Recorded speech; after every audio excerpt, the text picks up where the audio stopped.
Hello everyone, this is Indrajit Ganguly and welcome to your history class. Dear students, today I am starting a new chapter from the history syllabus of class 11, which is chapter number 4, the Central Islamic Land. Remember students, this chapter basically deals with the rise of Islam in Arabia. Okay, let me tell you some interesting thing, that is Islam is the newest religion in the world, okay, compared to Hinduism, Christianity and Judaism. So how the Islamic tradition became emerged, how the Islamic religion became popular, how the Islamic idea spread all over the world, all types of discussions are there in this chapter. Okay, so today I am starting the first topic from this chapter, that is topic number 1, rise of Islam in Arabia. Okay students, the story of this chapter basically starts with the Arab community who lived in the Arabian Peninsula, which is recent day the deserted region of Saudi Arabia, Syria, Yemen, Iraq, Iran, that region. So the Arabian community lived in the deserted region of that area. Okay, and these Arabs divided into many tribes. Tribes in the Arabic language generally known as Kabila. Okay, so, and each tribe has its own god and goddess. Okay, so Arabs are divided into many tribes and each tribe has its own gods and goddess. So we can say that they have different beliefs and practices and they have different customs. Okay, so we cannot say that they are united. They have them, there are local deities are there and they have different beliefs and practices and they have their own life. That's why I use that term, that is polytheistic Arabs. I hope you know the meaning of polytheistic. Remember students, polytheistic, or we can say polytheism is generally meaning those who believed in many gods. Okay, that is called polytheism. I hope you understand that the Arabs, the Arabian tribes, they have different beliefs and practices. So obviously I use the word that is polytheism. Okay, the antonym of the word, that is monotheism, that is who believed in one god. Okay, so this is polytheism. Next, and basically the Arabic tribes, they are nomadic. Nomadic in Arabic language is known as Bedouin. I hope you heard the word Arab Bedouins. Okay, so they are Bedouins, they are nomadics. And these Arabic tribes moved from dry to green areas of the desert in search of the food and fodder. Okay, so this is their occupation and in this way they obtained their livelihood. Okay, in these Arabian tribe, Quraysh tribe became very important. Why? Because from the personality, because from the leader of the Quraysh tribe, that is Hazrat Muhammad. Okay, so the story shifted from the Arabian tribes to Hazrat Muhammad. So Quraysh tribe became very influential and Hazrat Muhammad was a leader of the Quraysh tribe. Remember students, Hazrat Muhammad born in Makkah in 570 AD. Okay, and their main shrine was Kaaba. Okay, I have told you that all the Arabian tribes, they have different customs, different gods and goddesses. So the Quraysh tribes had their main shrine in Kaaba. Now the question is, what is the importance of Makkah? Why Makkah became the important city in the Arabian Peninsula? Makkah was located between Yemen and Syria. Okay, both are Middle East country, and traders and visitors regularly visited the place and shared their beliefs and customs with one another. So obviously you can believe that Makkah became the place of the activities of lots of people with lots of diverse community. Next, in 612 AD, Hazrat Muhammad declared himself as the messenger of God. He declared himself as the Rasul, or we can say he declared himself as the Paigambar, that is he used the word Prophet Hazrat Muhammad. That means he declared that I am the messenger of God. That means God gave me to propose, to develop a new idea that is known as Islam. So we can say that in 612 AD, Hazrat Muhammad preached the Islam religion in the Arabian Peninsula, basically in Makkah. Clear? And their main shrine was Kaaba. Okay. So, and Hazrat Muhammad founded a believers of community, they are known as Ummah. It is very important. So, those who are the believers, or those who believe in the Islams, they are known as Ummah. And the followers of Islam basically known as Muslims. So, it is very important. In 612 AD, Hazrat Muhammad declared himself messenger of God because he said that God gave him the instruction to spread the Islamic tradition or the Islamic ideology in the Arabian Peninsula.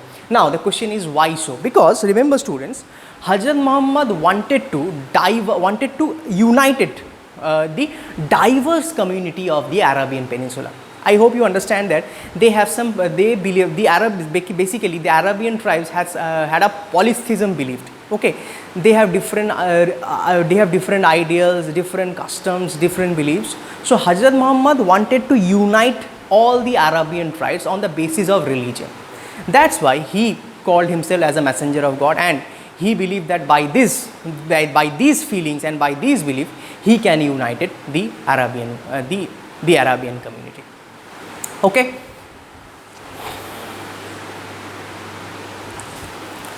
So the journey of Hazrat Muhammad and his followers in Makkah was not so very easy because they faced opposition in Makkah. So Hazrat Muhammad and his followers decided to migrate from Makkah to Medina around 622 AD.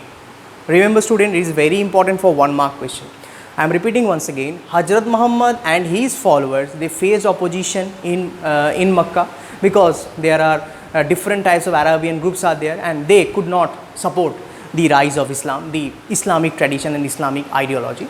So they decided to migrate from Makkah to Medina around 622 AD. That year became a very significant year in the perspective of Islam religion because these marked the beginning of the Hijri era. Remember student, it is very important for 1 mark question. Now the question is, what is Hijri era, right? Hijri era, it is the beginning of Islamic calendar.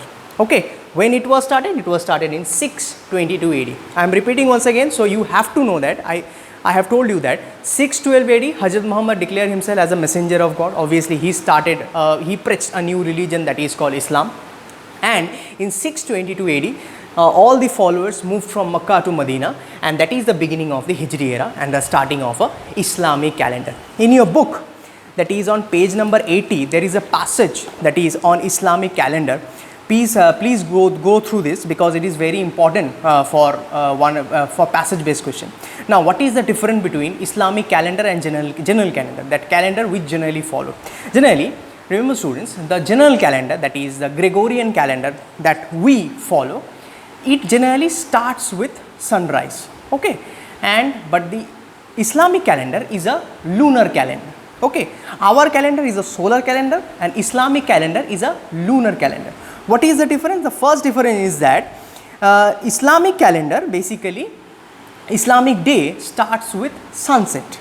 Okay, Islamic day starts with sunset and Islamic month starts with crescent moon. That is the difference with our calendar and Islamic calendar. Another difference is there, that is Islamic calendar generally 11 to 12 days shorter than the other calendar. So basically there are 354 days and 29 to 30 days are there in a month. And the Islamic calendar starts with the Muharram festival. I hope you know that last month there is a Muharram festival is there. So there was a starting of a new calendar. So Muharram, the date from the Muharram, there was a starting of a new day in the Islamic calendar. Clear? Okay. So it is a very interesting thing, right? So gradually in Medina, Prophet Muhammad became religious preacher and political leader of Islam. And Medina became the administrative capital of Islamic State and Makkah became the religious center. I hope you understand that why Makkah became the religious center, because the famous shrine Kaaba is there in Makkah. So Makkah became the religious center of Islamic State. Okay, Islam generally followed the 5 principles. It is very important. Hazrat Muhammad instructed his followers to follow these 5 principles. These are the principles. I hope you know many of his principles. That is, first one is namaz. That is, every Muslim should do 5 times namaz in a day. Next, number 1 is zakat. That is alms to the poor. That means donation to the poor. Next, Ramzan. I hope you know that what is Ramzan. Before Eid al-Fitr, 1 month that is known as the Roza month and Ramzan month, and all the Muslims, they have to do fasting in that period. So they have to take their food before sunrise, and they have to take their food after sunset. So this period is known as Roza, the fasting period, and they could not even drink water in that time. So it was a very tough fasting that is in the month of Ramzan. So all the Muslims, they had to do Ramzan before Eid al-Fitr. Next one is Sijda. It is very important that Hazrat Muhammad proposed that Allah alone should be worshipped. So the main God of Islam is Allah, because it is one Almighty. So Islam only proposed monotheism. Okay, I have told you, Arabian community, they believe in polytheism, but Islam only proposed monotheism, right? Okay, that is the difference between Hinduism and Islam. Generally, Hinduism propose polytheism because there are many gods are there. Okay, like Ram, Krishna, okay, Mahadev, Vishnu, Ma Kali, Ma Durga, lots of gods are there. So it is Hindu religion is basically polytheism. So Islam and Christianity, they both are monotheism. Next one is Hajj. It is another important thing. That means a Muslim must visit Makkah once in a lifetime. So these are the 5 principles of Islam. So these are the ideas, these are the faith generally proposed by the Islamic tradition. Now the question arises, what will happen after the death of Prophet Muhammad? Okay students, this topic will be discussed in my next class. Thank you and have a nice day.